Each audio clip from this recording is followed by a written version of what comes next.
ನೋಡಿ, ಇದ್ರ ಬಗ್ಗೆ ಆಗಲೇ ಹಿಂದೆ ಕೂಡ ನಾವು ಮಾತನಾಡಿದ್ದೀವಿ. ಯಾರೇ ಅಧಿಕಾರಿ ಇರ್ಬೋದು, ವ್ಯಕ್ತಿ ಮೇಲಿರ್ಬೋದು, ಸಂಸ್ಥೆ ಮೇಲಿರ್ಬೋದು, ಅನುಮಾನ ಬಂದಾಗ ಅವರು ಸ್ವಪ್ರೇರಣೆಯಿಂದ ರಾಜೀನಾಮೆ ಕೊಟ್ಟು ತನಿಖೆಗೆ ಅವಕಾಶ ಮಾಡಿಕೊಟ್ಟು ಅದರಲ್ಲಿ ಅವರು ದೋಷ ಮುಕ್ತ ಇದ್ದರೆ ಕಂಟಿನ್ಯೂ ಮಾಡ್ಬೋದು. ಆದರೆ ಇಲ್ಲಿ ಎಲ್ಲ ಮೆಂಬರ್ಸು ಕೂಡ ಇವರಿಗೆ ವಜಾ ಮಾಡಬೇಕು ಅಂತ ಹೇಳಿದಾಗ ಇವರು ಹಠ ಹಿಡಿದು ಇಲ್ಲ ನಾನೇ ಇರ್ತೀನಿ ಅಂತ ಹೇಳೋದು ಸರಿ ಇರಲಿಲ್ಲ. ಈಗ ಗವರ್ನರ್ ಅವರೇ ವಜಾ ಮಾಡಬೇಕು ಅಂದ್ಬಿಟ್ಟು ಆದೇಶ ನೀಡಿದ್ದಾರೆ. ಸೊ ಇದರಲ್ಲಿ what ever it is as per procedure ಏನಿದೆ ಮಾಡಿದ್ದಾರೆ. ಆದರೆ ಮುಂದೆ ಇದನ್ನು ಸರಿಪಡಿಸಬೇಕು. ಮತ್ತು ಏನು ನಮ್ಮ ಯುವಕರ ಭವಿಷ್ಯವನ್ನು ಸದೃಢಗೊಳಿಸಲಿಕ್ಕೆ ಈ ಸಂಸ್ಥೆಯನ್ನು ಬಲವರ್ಧನೆ ಕೂಡ ನಾವು ಮಾಡಬೇಕಾಗ್ತದೆ. ಜನರ ಮತ್ತು ವಿಶೇಷವಾಗಿ ನಮ್ಮ ಯುವಕರ ಭವಿಷ್ಯ ಜೊತೆ ಚೆಲ್ಲಾಟ ಆಡುವಂಥ ಯಾವುದೇ ಸಂಸ್ಥೆ ಇದ್ದರೂ ಕೂಡ ಅದನ್ನು ನಾವು ಸಹಿಸಬಾರ್ದು. ಯಾಕಂದರೆ ಭಾಳ ಕಷ್ಟಪಟ್ಟು ಇವತ್ತು ನಮ್ಮ ಯುವಕರು ಹುಬ್ಬಳ್ಳಿ, ಧಾರವಾಡ, ಬೆಂಗಳೂರು, ಡೆಲ್ಲಿ, ಹೈದರಾಬಾದು ಇಲ್ಲೆಲ್ಲ ಹೋಗಿ ಅವರು ಎಕ್ಸಾಮ್ ಪ್ರಿಪರೇಷನ್ ಮಾಡ್ತಾರೆ, ಹಣ ಖರ್ಚು ಮಾಡ್ತಾ ಇದ್ದಾರೆ. ಯಾಕಂದರೆ ಅವರಿಗೆ ಒಂದು ಸರ್ಕಾರಿ ನೌಕರಿ ಇದ್ದರೆ ಒಂದು ಆರ್ಥಿಕ ಹಾಗೂ ಸಾಮಾಜಿಕ ಭದ್ರತೆ ಸಿಗುತ್ತೆ ಅಂದ್ಬಿಟ್ಟು ಅವ್ರ ಕುಟುಂಬದವರಿಗೆ. ಸೊ ಇವತ್ತೇನಾಗಿದೆ, ನಿಜವಾಗ್ಲೂ ಭಾಳ ವಿಷಾದ. It's not a healthy sign. But ಇದನ್ನು ಸ್ಟ್ರೆಂಥನ್ ಮಾಡಬೇಕಾಗ್ತದೆ ಮತ್ತು ನಮ್ಮ ಯುವಕರ ಭವಿಷ್ಯವನ್ನು ಸೆಕ್ಯೂರ್ ಮಾಡೋ ನಿಟ್ಟಿನಲ್ಲಿ ನಾವು ಸಂಸ್ಥೆಗಳನ್ನು ಬಲವರ್ಧನೆ ಮಾಡಬೇಕಾಗುತ್ತೆ. ಸರ್, ಇದು ಕೆಪಿಎಸ್ಸಿ ಸ್ವತಂತ್ರ ಸಂಸ್ಥೆ ಆಗಿರೋದ್ರಿಂದ ಹೊಸ ಕಾನೂನಿನ ಸರ್ಕಾರ ಕ್ಲೀನ್ ಮಾಡಬೇಕು ಅಂತ ರೆಡಿ ಇದೆ. ಬಟ್ ಅದಕ್ಕೆ ನೋಡಿ, ಇದ್ರ ಬಗ್ಗೆ ಸಾಕಷ್ಟು ಚರ್ಚೆ, ಆಲ್ಮೋಸ್ಟ್ 3 ದಿನ ಚರ್ಚೆ ಆಗಿದೆ ಸದನದಲ್ಲಿ. ವಿರೋಧ ಪಕ್ಷದವರು ಅದೇ ಬಯಸ್ತಾ ಇದ್ದಾರೆ, ಆಡಳಿತ ಪಕ್ಷದವರು ಅದೇ ಬಯಸ್ತಾ ಇದ್ದಾರೆ. ಕೇಂದ್ರ ಸರ್ಕಾರಕ್ಕೆ ಒಂದು ಮನವಿ ಮಾಡಬೇಕು, ಜಾಯಿಂಟ್ ಆಗಿ ಏನಾದರೂ ಕಾನ್ಸ್ಟಿಟ್ಯೂಷನಲ್ ರಿಫಾರ್ಮ್ಸ್ ತರಬೇಕಾಗ್ತದೆ ಇದಕ್ಕೆ, ಅಥವಾ ಇಲ್ಲಿ ನಾವು ಏನಾದರೂ ಒಂದು ರಿಫಾರ್ಮ್ಸ್ ತರಲಿಕ್ಕೆ ಸಾಧ್ಯ ಇದೆ, ಅವೆಲ್ಲ ಕಾನೂನಿನ ಸಾಧಕ ಬಾಧಕ ನೋಡ್ಕೊಂಡು ಮಾಡಿದ್ರೆ ಒಳ್ಳೆಯದು. ನೀವು ಹೇಳ್ದಂಗೆ ಯುವಕರಿನಲ್ಲಿ, ಸಾರ್ವಜನಿಕರಿನಲ್ಲಿ ಸಾಕಷ್ಟು ಅನುಮಾನ ಮೂಡಿದೆ.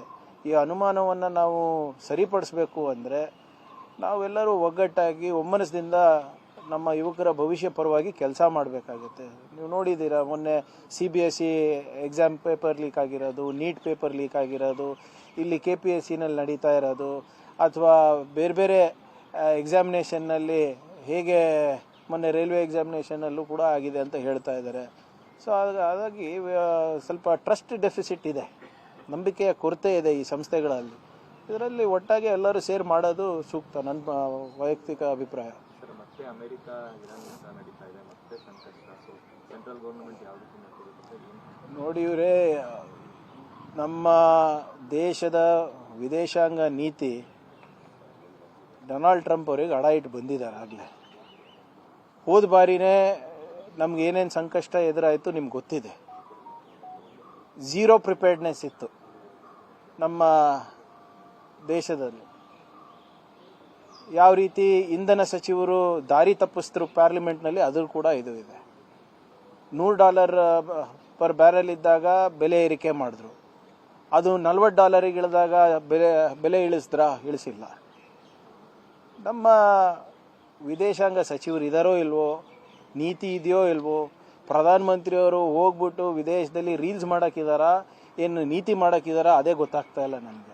ಹೇಳಿ, ಇಷ್ಟೊಂದು ದೇಶ ತಿರುಗಾಡಿದಾರೆ ಅಂತ ಹೇಳ್ತಾರಲ್ಲ, ಇಷ್ಟೊಂದು ಅವರಿಗೆ ಮೆಡಲ್ ಸಿಕ್ಕಿದೆ ಅಂತ ಹೇಳ್ತಾರಲ್ಲ, ಎಲ್ಲ ಉನ್ನತ ಸ್ಥಾನಮಾನ ಅಥವಾ ಪದವಿಗಳು ಏನು ಅಲ್ಲಿದೆ, ಅವರಿಗೆ ಮೆಡಲ್ ಸಿಗಬೇಕಾಗಿದೆ, ಎಲ್ಲನೂ ಕೊಟ್ಟಿದ್ದಾರೆ ಎಲ್ಲ ದೇಶದವರು. ನಮಗೇನು ಲಾಭ ಆಯಿತು? ಭಾರತೀಯರಿಗೇನು ಲಾಭ ಆಯಿತು? ಅದು ಈ ಬರೇ ಅದಾನಿ ಅಂಬಾನಿ ಬಿಸ್ನೆಸ್ ಹೆಚ್ಚಿಸಕ್ಕೆ ಇವ್ರು ಹೋಗ್ತಾ ಇದ್ದಾರೆ ಹೊರತು ನಮ್ಗೆ ಇಲ್ಲಿವರೆಗೂ ಯಾವುದೇ ಲಾಭ ಕಾಣಿಸ್ತಾ ಇಲ್ಲ. ತಮ್ಗಾನ ಸಿಕ್ಕಿದ್ರೆ ನಮ್ಗೆ ಹೇಳಿ. ಅದರಿಂದ ಇದೇನು ನಮಗೇನು ಎಕ್ಸ್ಪೆಕ್ಟೇಷನ್ ಅಂತೂ ಕೇಂದ್ರ ಸರ್ಕಾರದಿಂದ ಇಲ್ಲ. ಸರ್, ಬೆಳಗಾವಿ ಬೈಠಕ್ನಲ್ಲಿ ಜನಸಂಖ್ಯೆ ನಿಯಂತ್ರಣ ಆಗಬೇಕು ಅಂತ ಆಗ್ರಹನ RSS ಮಾಡಿದೆ. ಜೊತೆಗೆ ರಾಮ ಮಂದಿರಕ್ಕೆ ವಿಷಾದ ವ್ಯಕ್ತಪಡಿಸಿದ್ದಾರೆ. ಅಂದರೆ ಕದ್ದಿದ್ದಾರೆ ಅಂತ ವಿಷಾದ ವ್ಯಕ್ತಪಡಿಸಿದ್ದಾರೆ ಅವರು. ಈಗ ಜನಸಂಖ್ಯೆ ನಿಯಂತ್ರಣ ಮಾಡೋದು ಅವ್ರು ಬ್ರಹ್ಮಚಾರಿಗಳಲ್ವ ಅವರು? ಬೇರೆಯವರಿಗೆ ಹೇಳ್ತಾರೆ ನೀವು 3 ಮಕ್ಕಳು ಹುಟ್ಟಿಸಿ 4 ಮಕ್ಕಳು ಹುಟ್ಟಿಸಿ ಅವ್ರಿಗೆ ಧರ್ಮ ರಕ್ಷಣೆಗೆ ಬಿಡಿ, ಗೋ ರಕ್ಷಣೆಗೆ ಬಿಡಿ ಅಂತ ಇವರೆಲ್ಲ ಬ್ರಹ್ಮಚಾರಿಗಳಂತ ಹೇಳ್ಕೊಂಡು ಓಡಾಡ್ತಾರಲ್ಲ. ಏನು ಗೊತ್ತಿಲ್ಲಪ್ಪ, ಅವ್ರ ನೀತಿನಲ್ಲಿ ಸಾಕಷ್ಟು ಗೊಂದಲ ಇದೆ. ಅವರಿಗೆ ಗೊತ್ತಿಲ್ಲ ಅವರ ಸಂಸ್ಥೆ ಏನು ಮಾಡ್ತಾ ಇದೆ, ಹೇಗೆ ಮಾಡ್ತಾ ಇದೆ, ಅವರ ಸಂವಿಧಾನ ಏನಿದೆ ಅಂತ ಗೊತ್ತೇ ಇಲ್ಲ. ನೀವು ಅವ್ರ ಸಂವಿಧಾನ ತೆಗೆದು ಓದ್ಬಿಡಿ, ಅವ್ರದ್ದು ಸಾಕಷ್ಟು ವಿಷಾದ ಅಷ್ಟೇ ವ್ಯಕ್ತಪಡಿಸಿದ ಸರ್ ರಾಮ ಮಂದಿರ ದೇಣಿಗೆ ಅಕ್ರಮ. ನೋಡಿ, ಫಸ್ಟು ಒಪ್ಕೋಬೇಕು ಅವರಿಂದ ತಪ್ಪಾಗಿದೆ ಅಂತ. ತಪ್ಪಾಗ್ಬಿಟ್ಟು ಸಾರ್ವಜನಿಕರಲ್ಲಿ ಕ್ಷಮೆ ಕೇಳಬೇಕು. ಸುಮ್ಮನೆ ಯಾವುದೋ ಪ್ರೆಸ್ ನೋಟ್ ಕೊಡೋದಲ್ಲ ಅದು. ಎಲ್ಲ ಜನರು ಕೂಡ ಅಲ್ಲಿ VHP ಕಾರ್ಯಕರ್ತರು, ಪದಾಧಿಕಾರಿಗಳು, VHP ಅಧಿಕೃತ ಅಂಗಸಂಸ್ಥೆ RSSದು. VHP ಹುಟ್ಟಾಕಿದ್ದೆ RSS. ಒಫಿಷಿಯಲಿ ಅವರಿಗೆ ನೆಂಟಿದೆ, ಅಧಿಕೃತವಾಗಿ ಅವರೆಲ್ಲ ಸಂಬಂಧಿಕರೇ ಇದ್ದಾರೆ ಎಲ್ಲರೂ. ಅದ್ರ ಬಗ್ಗೆ ವಿಷಾದ ವ್ಯಕ್ತ ಅಲ್ಲ, ಡಿಸ್ಮ್ಯಾಂಟಲ್ ಮಾಡ್ಬೇಕು ನನ್ನ ಪ್ರಕಾರ ಅಂತ. Publicly you should apologise. ಮಿಕ್ಕಿದೆಲ್ಲ ಪಬ್ಲಿಕಲ್ಲೇ ಮಾಡ್ತೀರಲ್ಲ. ಮೋಹನ್ ಭಾಗವತ್ ಅವ್ರು ಏನು ಸ್ಟೇಟ್ಮೆಂಟ್ ಕೊಟ್ಟರು ಕೇರಳನಲ್ಲಿ, ನಾವೇನು ಮುಚ್ಚುಮರೆ ಮಾಡ್ತೀವ ಅಂತ. ಇದ್ಯಾಕೆ ಮುಚ್ಚುಮರೆ ಮಾಡ್ತಾ ಇದ್ದೀರಾ? ಮತ್ತೆ ಪಬ್ಲಿಕಲ್ಲಿ ಬಂದು ವಿ ಆರ್ ಎಕ್ಸ್ಟ್ರೀಮ್ಲಿ ಸಾರಿ, ಇವತ್ತೇನು ಕೋಟ್ಯಾಂತರ ಭಕ್ತಾದಿಗಳ ಮನಸ್ಸಿಗೆ ನೋವಾಗಿದೆ, ಘಾಸಿ ಆಗಿದೆ, ಅದಕ್ಕೆ ನಾವು ಕ್ಷಮೆ ಕೇಳ್ತೀವಿ ಅಂತ ಹೇಳಬೇಕು. ಮಿಕ್ಕಿದಕ್ಕೆ ಎಲ್ಲರೂ ಒಪಿನಿಯನ್ ಇದೆ. ಪಾಕಿಸ್ತಾನ ಜೊತೆ ಸಂಬಂಧ ಬೆಳೆಸ್ಬೇಕು ಅಂತ ಅವ್ರದ್ದು ಒಪಿನಿಯನ್ ಇದೆ ಅಲ್ಲ. ಆದರೆ ನರೇಂದ್ರ ಮೋದಿ ಅವರು ವಿದೇಶಾಂಗ ನೀತಿ RSSಗೆ ಕೊಟ್ಟಿದ್ದಾರಾ?